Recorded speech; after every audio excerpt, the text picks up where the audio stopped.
Good morning! Welcome to my YouTube channel. Good morning, Miss Chona. First day of the month of November.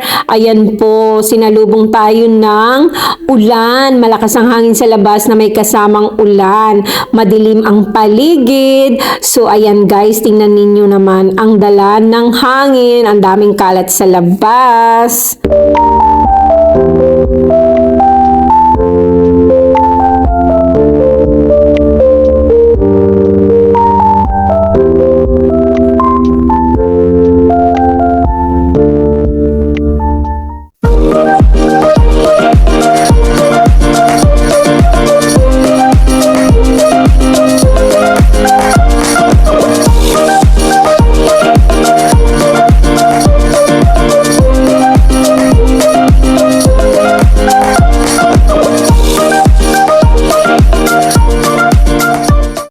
Pagkatapos nga ng ulan, sumikat si Haring Araw, kaya naisipan kong lumabas, makapaglakad ng mag-isa at makapag-relax. Ganyan talaga kadalas ang ginagawa ko, lalo na kapag inihiram si Lola ng anak at ng mga apo.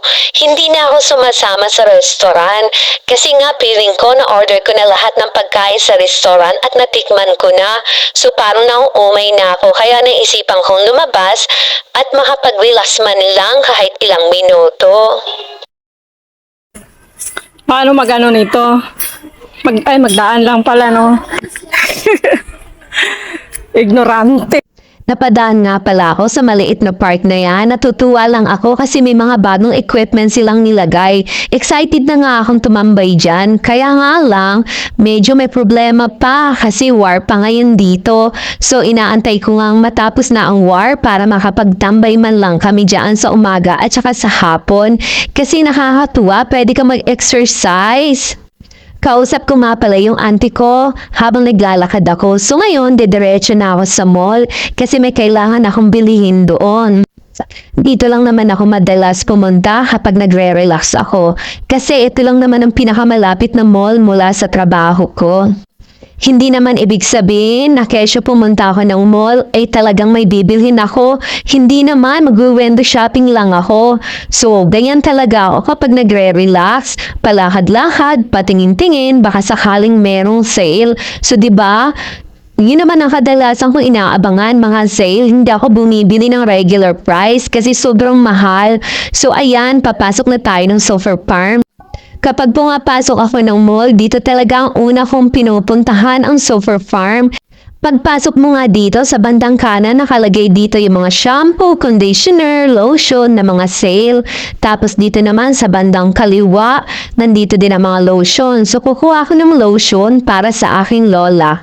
Nagsisimula na mga sale nila kasi 2 weeks from now, holiday na naman nila.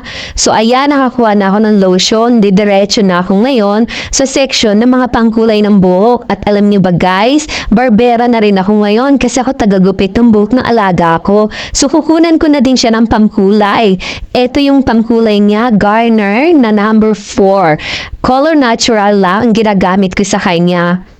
Ayan, 16 shekel na lang. Dati 22 yan. So, ang laki ng binaba. So, ayan, dediretso na ako sa section naman ng ointment para sa paa ni Lola. Kasi everyday, after niyang maligo, nilalagyan ko ng cream ang paa niya para hindi siya nagkakaroon ng dried skin tsaka ng pitriot. Pero yung pitriot, guys, di ko alam kung ano ibig sabihin sa English. After nga ng Sulphur Farm, pupunta ako ng second floor. Titingnan ko yung store na KSP kung nandoon pa din. Kasi KSP is more on electronic. Mas mura kasi dun yung mga cellphone. Nakita ko sa Facebook. So pupuntahan ko kung anong mga units meron sila. Nakaraan kasi, yung pinsan ko pumunta ng mall. So, pina-check ko kung nandun pa din yung store na KSP. Sabi niya wala daw siyang nakita. Yung pala, hindi naman siguro siya umakyat sa taas. Doon lang siya sa baba. So, sa baba kasi, mayroon 3 store doon ng mga cellphone. So, medyo mahal doon. So, try natin dito sa KSP. Kasi meron din sa Ilat, free tax. So, hindi na nga ako pumasok kasi ang daming palang customer. Next time na lang kasi tinatamad akong makipagsiksikan. So, hindi pa rin naman ako nakapag-decide kung anong bibilihin kong cellphone. So, next time na lang.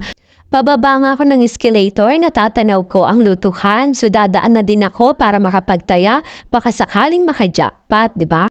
Dati hindi ako marunong tumaya, tinuruan na ako ng auntie ko. Kaya yon sunod-sunod na ang pagtataya ko sa loto. At ngayon, naglalakad na ako pabalik sa trabaho ko. Medyo mainit pero okay lang. So, ayan, pauwi na ako. So, mainit. Nagmahaba pa naman ako, pero mainit. So, pauwi na ako. Tapos na akong namili na mga kailangan ko at ni Lola. So, sana wala pa sila. Finally, I'm home! So, ayan, napawisan ako ng konti. So, sana gumaling ha aking ubo. Ubo talaga, no? So, ayan guys, nandito na ako sa bahay.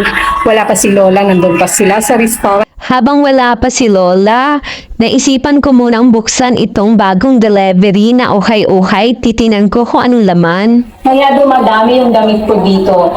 Kasi nag-uukay-ukay ako. So, siyempre, libre lang. So, tsaka bago pa, mga branded pa. O, di ba?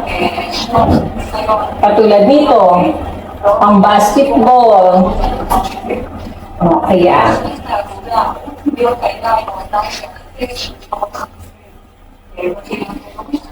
Maganda, mga bago pa. Israel.